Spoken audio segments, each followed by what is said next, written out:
এখন আমরা মাজিটারের কাছে, যেখানে সিকিমে রেলপথ তৈরি হচ্ছে সেই জায়গাটার কাছে যাচ্ছি। দেখো এই রাস্তাটা ধরে সোজা যেতে হবে। একপাশে ঘন জঙ্গলের পাহাড়, পুরো শুনশান এলাকাটা। এদিকে একটা বাড়ি রয়েছে, অনেকটা দূরে যেতে হবে। এই দেখো এই সেই এরিয়াটা, এই সেই পাহাড়গুলো কেটে কেটে এখান দিয়ে সিকিমের রেলপথ তৈরি করা হচ্ছে।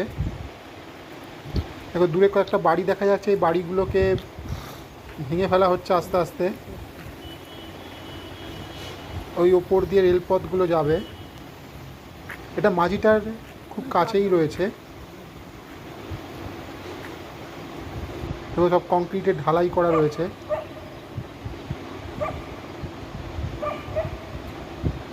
আরও কিছুটা এগিয়ে গেলেই রেল স্টেশনও পড়বে, রেল স্টেশন তৈরি হচ্ছে। রাস্তাটা পুরো ভিজে ভিজে কাদায় ভরা।